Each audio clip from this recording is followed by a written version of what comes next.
Welcome to this predicted paper from onmaths. This paper represents the best guess for the upcoming exams. Please use this paper in addition to your other revision. You can complete a unique version of this paper by going to our onmaths site.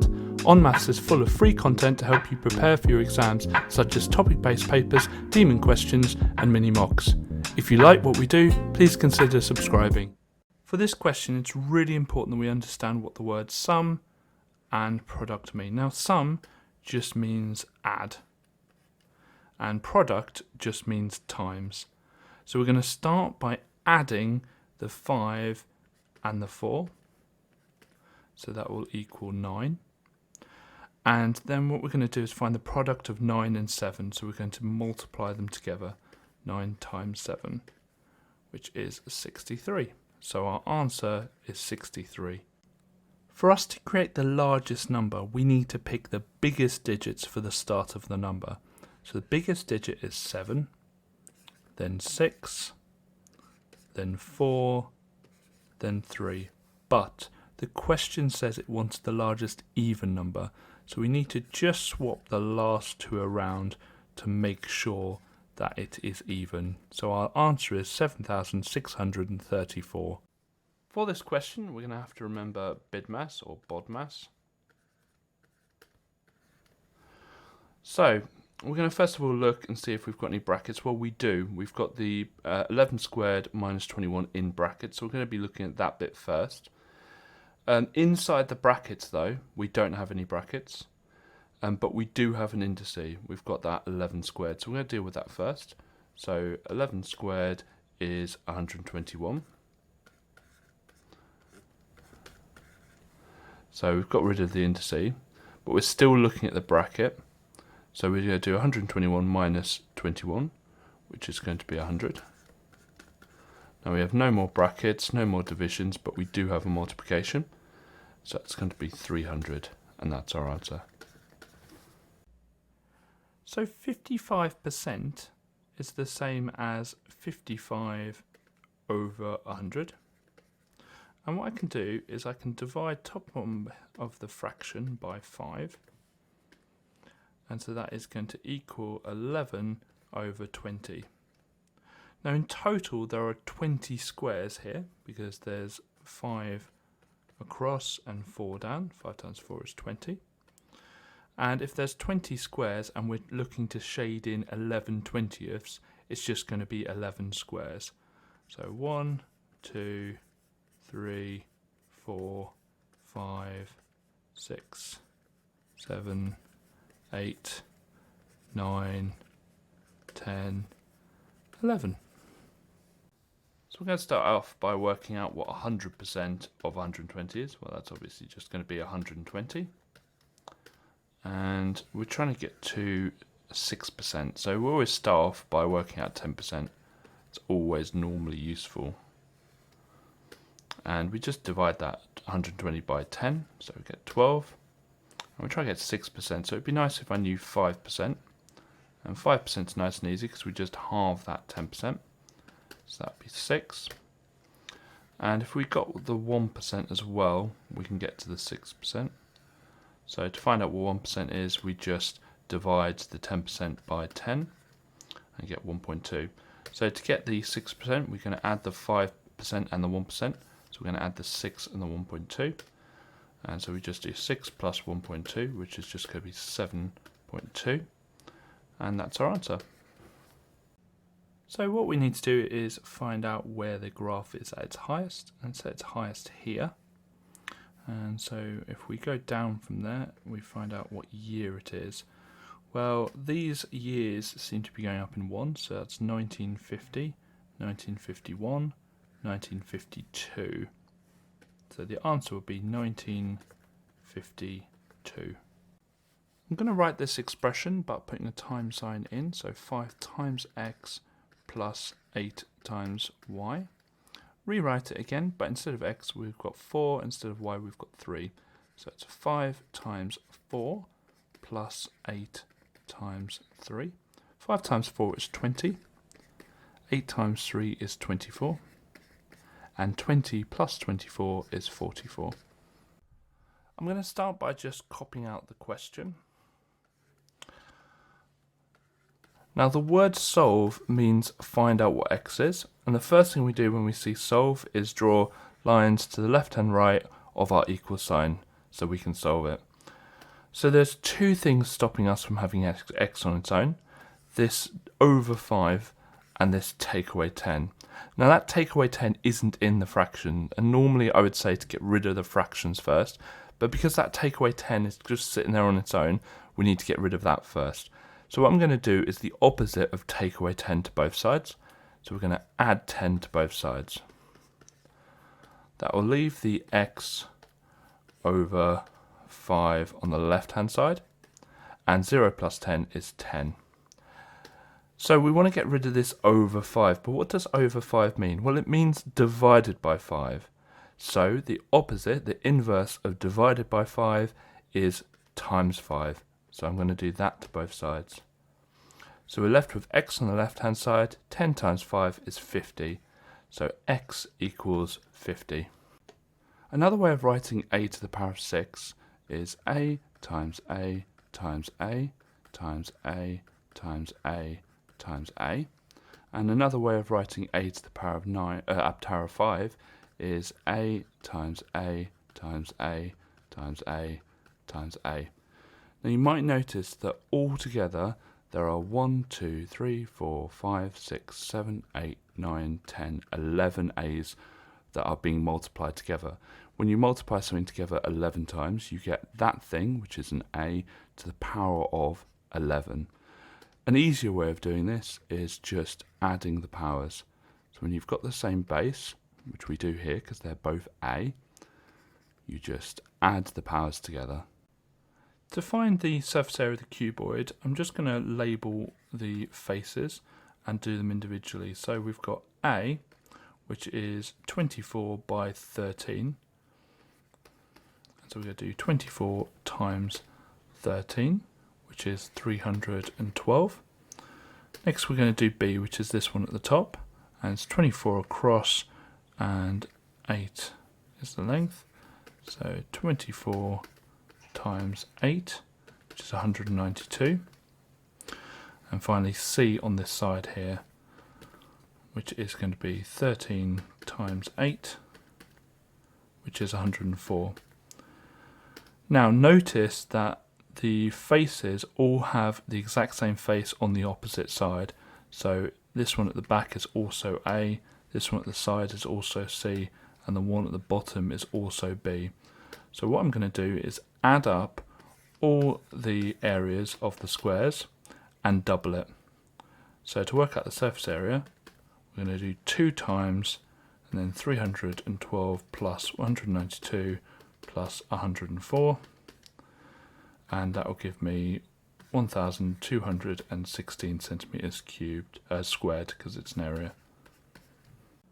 So I'm going to start just by writing out the equation, and I can put my lines in. Okay, we're asked to make x the subject, so we're going to first of all add 10 to both sides. In fact, I'm just going to move all this over a little bit so I've got a bit more space. Okay, so we're left with m plus 10 on the left hand side, and we've got 1/7 x on the right hand side.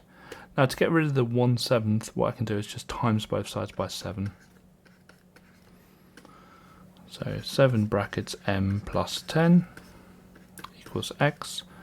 So x therefore would equal 7 brackets m plus 10, but it says to expand your answer fully, so we're just going to expand the brackets. 7m plus 70. So in this question we are told that the centre of enlargement is at 6, 4. So let's just put across there. And what I'm going to do is just draw ray lines from the centre of enlargement, and we're just going to go through each of the corners of our shape A. And we're going to just check whether it goes through the corner of shape B, which it does on this one. Let's just keep going. Yeah, it does on this one.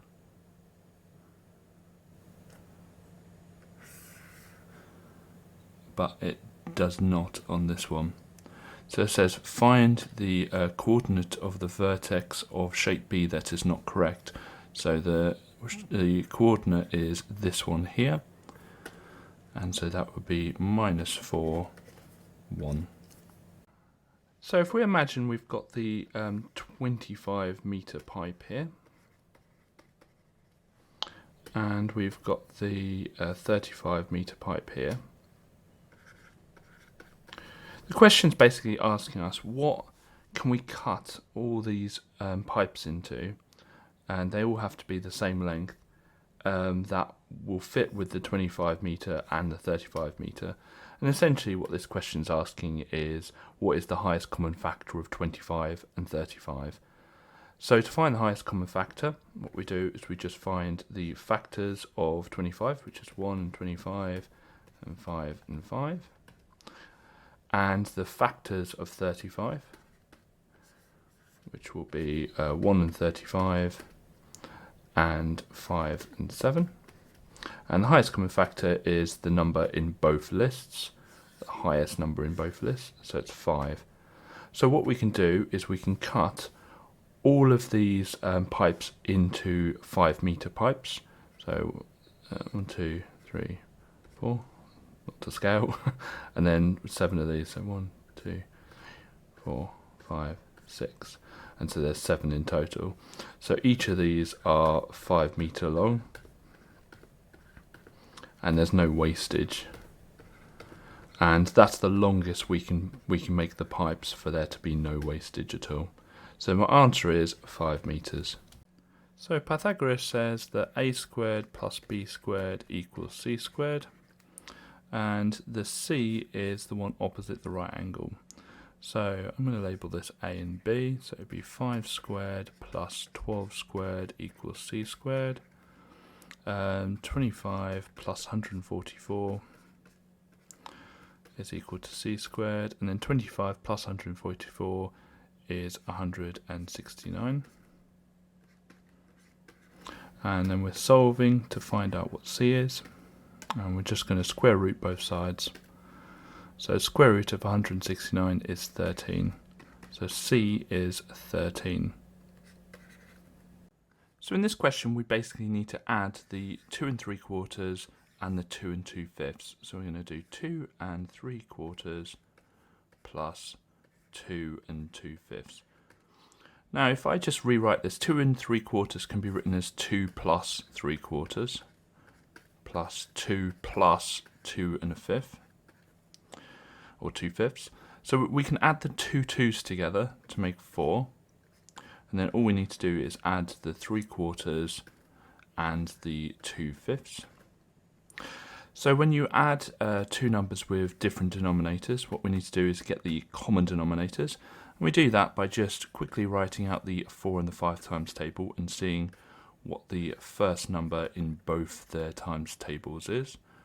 16, 20, and 5, 10, 15, 20. So that's 20. So we need to get the bottoms of the fractions to 20. Now for 3/4, to get the bottom to equal 20, we need to times the 4 by 5. And whatever you do to the bottom, you've got to do to the top, so times that by 5 as well, which will be 15. And for 2/5, we'll get that bottom to 20, so we times that by 4. And so we've got to times the top by 4 as well, to make it 8. So it's going to be 15 over 20 plus 8 over 20. So we need to add the numerators. So it would be 15 plus 8, which is going to be 23 over 20. Now that is a top-heavy fraction, so we can rewrite that as 1 and 3/20. And we can add the 4 and the 1 together to make 5 and 3/20. So the answer is 5 and 3/20. Now, between A and B, the shapes haven't changed size, so it's not an enlargement. They haven't rotated or they haven't mirrored, they've just moved. And the word we use for that is translation. So this has been a translation. And for a translation, we need to find out how far right they've gone and how far up they've gone. So we pick a point that we know on both shapes, and I'm going to pick the top left, and we count how many jumps we jump to the right. So 1, 2, 3. So we do 3 jumps to line it up with the other one. So there's a 3 at the top to say 3 to the right. And then we count how far up we have to go. So 1, 2, 3, 4. Now we've actually had to go down, and whenever you go down, it's like having minus up. Okay, down is minus up, so it's going to be minus 4 because there were 4 jumps. The rules of indices say that when we multiply two numbers of the same base, and the base are the big numbers, then we add the powers. So we're just going to do that to the top fraction here. So it's going to be 5 to the power 13 plus 4, which is 17.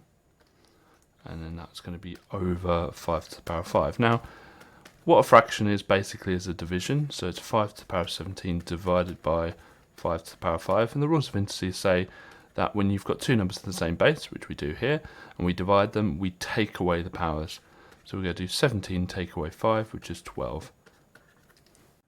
To prove triangle congruence, you're going to have one of 4 answers. You're either going to have RHS, SSS, angle, angle, side, or angle, side, angle, and the last one, side, angle, side. So those are our options. So we've got to figure out what we have in this question. Well, we have a right angle, so an angle or right angle. We've got a side, which is actually the hypotenuse, because we know the hypotenuse is opposite the right angle. And then we just have another side. Now, it's not going to be SSS because we don't have 3 sides. We do have a side and an angle and a side, but the 2 sides are not next to the angle, so it's not going to be that one. And we don't have 2 angles, so it's not going to be this one. So the last one is RHS, which is right angle, which we have, hypotenuse, which we have, and side. Whenever we do these kind of questions, it's always best to convert the pattern into numbers. So we're just going to count the dots. So we've got 2, 4, 6, 8, 9 in the first one. 2, 4, 6, 8, 9, 10, 11, 12, 13, 14, 15, 16, 17. So our sequence is going 9, 13, 17. And we're going to see what it's going up in. So we're adding 4 each time. And that means our sequence will involve 4n. And then what we do is we go backwards 1 to find the 0th term. So we're going to take away 1. So 9 take away 1 is 5. So the 0th term is 5. And the 0th term just tells us what to add on to the 4n. So 4n plus 5 will be our answer. So with each of these pools, try and imagine it being filled. So pool A, first of all, we've got water coming into it, and it's actually going to go quite quickly initially, and then it will hit a point at the end where actually it will go really quite slowly because it's a wider pool. So we would imagine that the graph for pool A would actually go quite quickly at the start, and then at the end it would go much slower. And that doesn't really describe, the red graph doesn't really describe that at all. So for pool B, we start off actually quite quickly because it's quite thin, and then we have a wider bit here, so it will go slower here, and then we go quickly again. So we need a graph that starts off quite quickly, then goes slowly, and then goes quickly. And the steeper the graph on our depth time graph, the faster it's filling up. And that red line doesn't really describe that either. Pool C, however, we can see it goes slowly at the start. And then because it's thin, it will go quicker. So nice quickly. And then it will go slowly again. Well, that is a perfect description of the graph that we're given. So the graph we're given is definitely going to be for pool C. I'm just going to write the question out, so we've got a little bit bigger writing to play with here. And it doesn't actually matter which method you expand these brackets with. I'm going to use Mars and Rainbow, so we multiply the 8 by the 10x, which will make 80x, and multiply the 8 by the 4, which will make 32. Now here we've got a minus 5 on the outside, so we do minus 5 times 8x, which is minus 40x, and minus 5 times minus 4, which is actually plus 20. And a lot of students will write take away 20 there, but that is a minus 5 on the outside of the brackets there. So it's minus 5 times the minus 4 there will give you a plus 20. Then 80x take away 40x, which will give us 40x. And 32 plus 20, which would be 52. So our answer would be 40x plus 52. So we can write this as a fraction, so it would be 2.84 times 10 to the power of 11 over 4 times 10 to the power of minus 2. What we can do is split this up into two fractions, so 2.84 over 4 times 10 to the power 11 over 10 to the power of 2, or minus 2. Okay, so we're going to start by doing 2.84 divided by 4.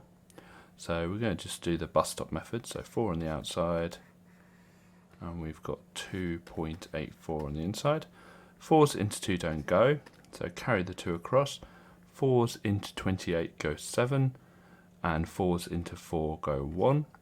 So it's going to be 0.71 times, and then the rules of indices say that if you divide two powers of the same base, they're both 10, then you just take away the power. So it's 11 take away minus 2. Now the two minuses, the two takeaways, actually convert to a plus, so it would be 11 plus 2, which would be 13, so it would be 10 to the power of 13. Now we've got a bit of a problem here, because standard form must have a number between 1 and 10, and not including 10, at this position here, and this is obviously less than 1, so we need to convert this into standard form. So what we can do is just write the number out again. So I'm going to write this as an actual number, so it's 10 to the power of 13, so it would be 1, 2, 3, 4, 5, 6, 7, 8, 10, 11, 12, 13. Fill in the zeros. So it would be 7, 1 and all those zeros. And then I'm going to put it back into standard form. Now the decimal point will need to be here to make it 7.1. So it would be 1, 2, 3, 4, 5, 6, 7, 8, 9, 10, 11, 12. So it's going to be 7.1 times 10 to the power of 12. Now, with a bit of practice, you don't need to write out the whole number. You'll be able to just know that if you convert that into 7.1, then you just need to take away 1 from the power. But if you're not sure, and it's not an unreasonable number like 10 to the power of 105, then it's just worth sometimes just writing out the actual number and being 100% sure that you've got it the right way around. So the way this formula works is we have m, which is the final amount. The 2000 here is our initial amount. The decimal in here is our multiplier, and the power here is the amount of years. So the way multipliers work is they are the percentage divided by 100. So if we go the other way and times it by 100 to make it back into a percentage, it will be 102.9%. Now it says, what is the interest rate of the bank? Well, the interest rate is always going to be 100%. Well, this 102.9% is 100% plus the interest rate, which will equal the 102.9%. So the interest rate is going to be the 2.9%. You always start off with 100%. So if I put £5 into my bank, I've got 100% of that £5, and then the interest rate is on top of that 100%. So our answer here will be 2.9%. So we're going to first of all convert the 11 litres into millilitres. So we're going to do 11 times 1,000, which would be 11,000. Okay, so we're going to just draw a line, like a number line, and we're going to have the 11,000 in the middle. Now, what would be the next one down if we're looking at to the nearest 10 mil? So we're going to add a 10 mil on, which will be 11,010, and we're going to take the 10 mil away. So 11,000 take away 10 mil will be 10, 990. Now when we're looking at limits, with the upper and lower part of it, we are looking at halfway points. So halfway here and halfway here.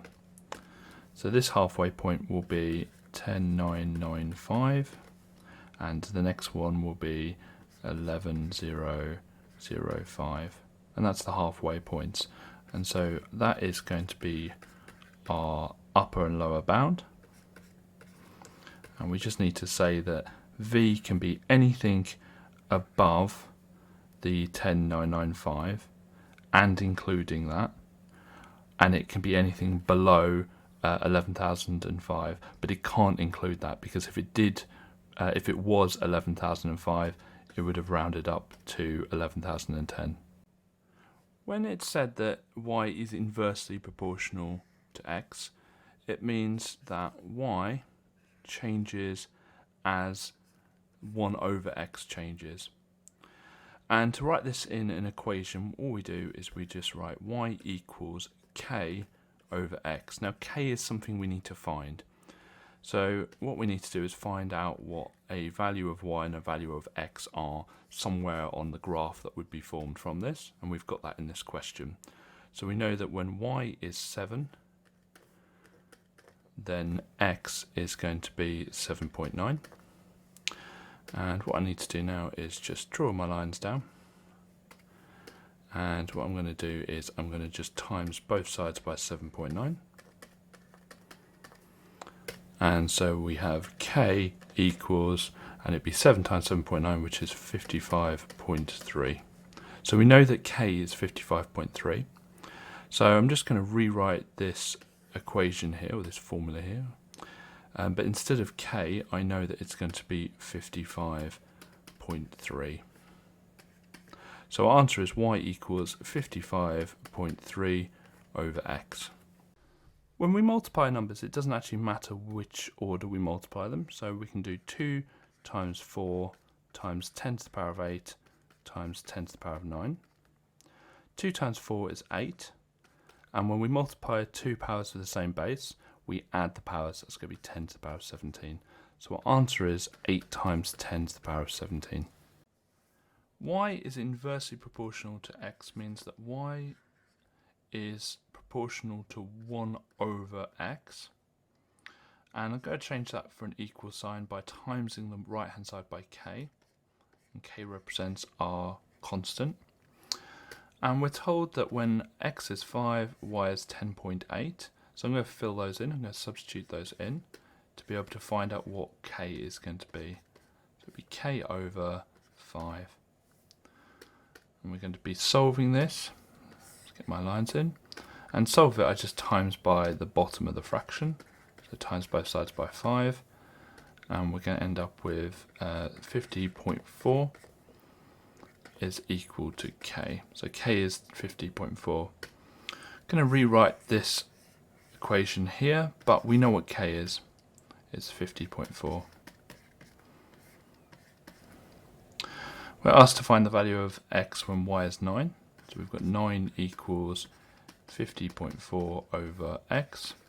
And whenever in this situation here where we've got the unknown at the bottom of a fraction and we've got it equal to a number, what you can do here is actually just swap these around. Effectively we're timesing both sides by x and dividing both sides by 9, but it does really help us out here because it just says that x is equal to 50.4 over 9. We can just do that on the calculator and it gives us 5.6. So first thing we notice is the coefficients of the x's and the coefficients of the y's are different, but if we look at the y's, they are very similar. So we've got 3y and we've got 6y. So all we need to do is times everything in the top equation by 2, and then they'll be matching. So we're going to write out the first equation again. And what we're going to do is we're going to multiply everything in it by 2.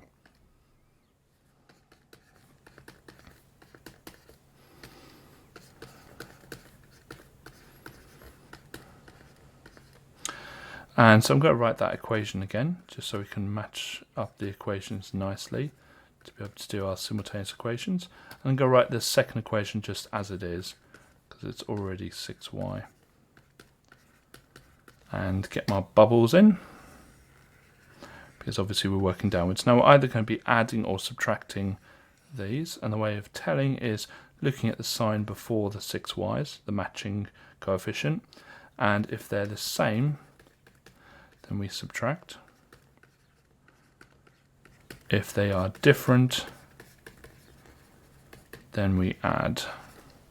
Now these are both the same, they're both positives, so we are going to be subtracting. So we're going to subtract the top ones from the bottom ones. 10x take away 6x is going to be 4x.